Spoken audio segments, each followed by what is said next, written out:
Another Only on Fox report, an elaborate scheme involving a woman, her 3 kids, and their dog, allegedly leaving a violent man in a domestic situation. Well, it's making its rounds again, and now concerned strangers are falling for it yet again. Fox 26's Randy Wallace spoke with a recent victim who asked to remain anonymous. You're minding your own business when a woman with 3 kids and a dog in tow asks you to help her to find a safe place to stay. She needed help finding the local women's shelter.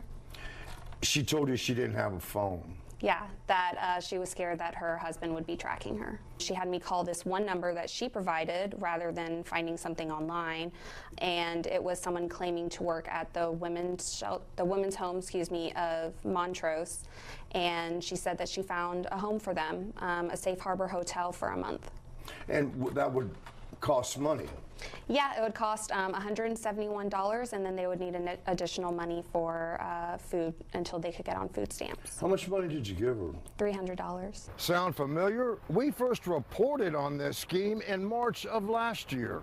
Who would lie about being a domestic violence victim and bring their kids into this? When did you figure out that she basically lied to you? I was supposed to get a text when they arrived safely at the Safe Harbor Hotel, and I never got that text message. It's a gut punch, and I can't believe that someone would stoop that low and exploit actual victims. Is that the woman that you were dealing with? Yes. HPD tells us they presented a case against this woman to the DA's office, but since the strangers willingly gave her money, no crime was committed.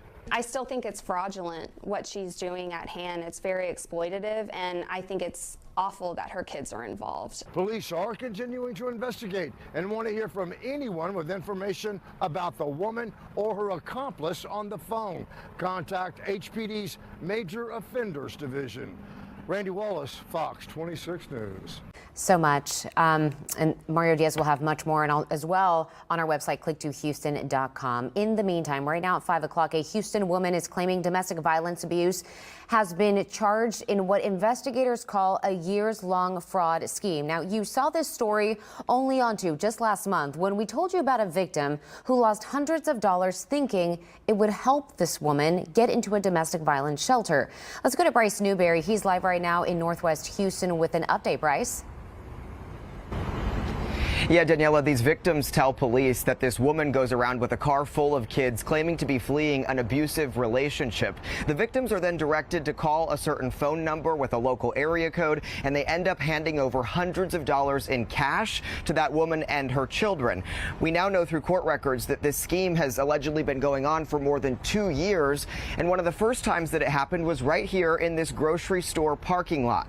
Joanna Knight is wanted this evening for felony theft by deception. This is actually video of her inside one of the victims' homes just a couple weeks ago, using the bathroom and getting water after taking $300. This map shows all the places she's so far accused of targeting people. Houston police say they have reports from at least 12 victims, all who say they gave Knight cash thinking it would help her and the kids get into a domestic violence shelter. In some cases, we know she has used the local nonprofit, the Women's Home name, to convince these victims. And after our story aired last month, records show at least 7 more victims came forward. In total, Knight is accused of stealing more than $3,000. I see these children, I'm thinking, man, they're burning up. We need to get them food. We need to get them, safe. And all of a sudden, I got real smart. This was a scam, and it just hit me like a ton of bricks. She is professional, and I'm usually a hard one to sell. Knight is wanted in this scheme that investigators say dates back to March of 2023. Whoever else is involved, that other person that's talking with victims on the phone, does not appear to have been charged or identified at this point. We did try to reach out to Knight today on several of the phone numbers that are listed for her, but we did not get any answer. Of course, if you have any information on where she may be, or if you believe you've been a victim, call the HPD Major Offenders Division. We're live in Northwest Houston. I'm Bryce Newberry, KPRC 2 News.